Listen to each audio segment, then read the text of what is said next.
Someone at your table is going to ask what's in the drink. You'll tell them it came from the bush they walked past on the way in.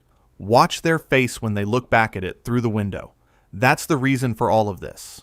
For over 1,000 years, before the rose became purely ornamental, it was kept within arm's reach of the kitchen door. For the petals, the oils, the fragrance that survives being cooked, crushed, distilled into something you'd never trace back to the flower. A rose bush gives 6 different things, and most people who have one never use any of them.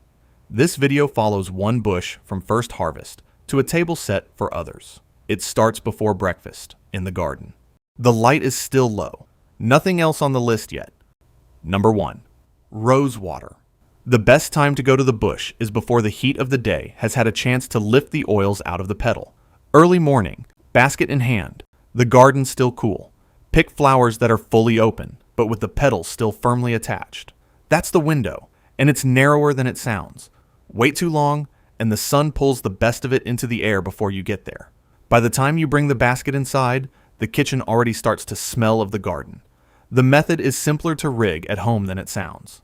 A pot with an inverted lid, packed with ice, draws the steam down and lets it drip into a second vessel placed inside. Your petals go in over a low flame. While it runs, the kitchen fills with a warmth that doesn't smell like cooking. It smells like the garden first thing in the morning, before anything has been touched. The whole process takes about 40 minutes. You don't need to watch it the entire time, but you'll want to. What comes out is clear, clean, and more precise than the fresh petal. The fragrance is still there, but everything heavy has been left behind. A few bottles get sealed for winter. Label them if you want, but you won't need to. You'll remember the morning you made them. The rest carries straight into the day's other preparations. This is the base. Almost everything that follows starts here, and all of it starts with that walk to the bush before breakfast. Number 2. Rose petal jam. The petals that came off your bush this morning go straight into a stone mortar with brown sugar. This one isn't cooked. It starts as a crush. More petal than sugar, worked together until the sugar pulls the oils out and the whole bowl turns dark and fragrant. Your hands will be stained for the rest of the morning. That's how you know the oils have moved. Raw honey goes in after. Cover it and leave it in a cool corner for 2 days. On the second day, pull back the cloth and let the smell stop you for a moment. What went in as petals is now thick, sticky, and layered in a way that's hard to believe came from a garden. This jam carries through most of what comes next. You'll see it again in the chicken and the shortbread, and you'll understand why it's made first. Number 3. Rose honey. Simpler than the jam and older. Dried petals from your bush layered into a jar with raw honey, left in a warm spot for a week. No heat, no cooking, nothing to watch. The honey does the work slowly. After 3 or 4 days, you'll notice the color shifting. By day 7, it's a different thing entirely. After a week, strain the petals. What's left is darker than what went in, faintly floral, warmer, and rounder than plain honey in a way that's easier to taste than explain. On toast, in tea, over yogurt without needing a reason. If you want to test whether any of this is real before you commit to the rest, start here. 5 minutes of effort, 1 week of patience, and your own bush in the jar. Number 4. Roasted chicken with rose and herbs.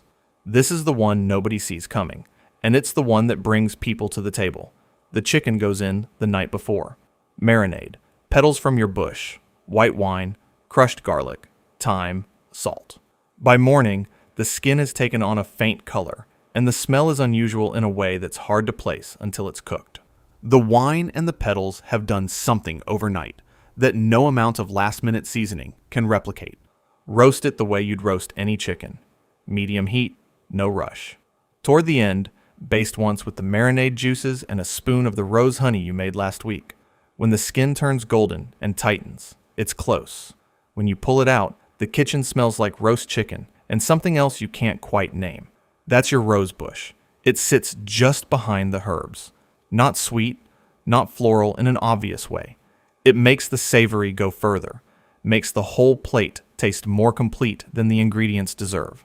This is a plate you set the table for. Carve it at the table if you can. Let people see the color underneath the skin. This is what you serve when someone's coming over and you want to put something down that makes them ask what you did differently. The answer is the garden. Number 5. Rose shortbread. Butter, sugar, flour, and a tablespoon of the jam from your bush, folded in before the dough comes together. The jam does all the work.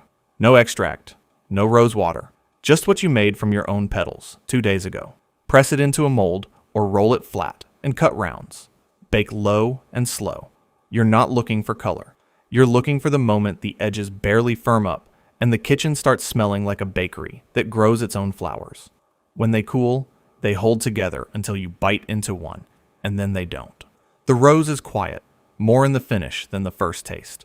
If someone doesn't know it's there, they'll just think you make unusually good shortbread. That's fine. These are afternoon food. Coffee, a plate of shortbread, the bush visible through the window. Number 6. Rose syrup, sugar and water in equal parts, heated until the sugar dissolves. A handful of fresh petals from the bush and a splash of the rose water you made at the start of the season go in off the heat. Cover it until it cools. Strain the petals.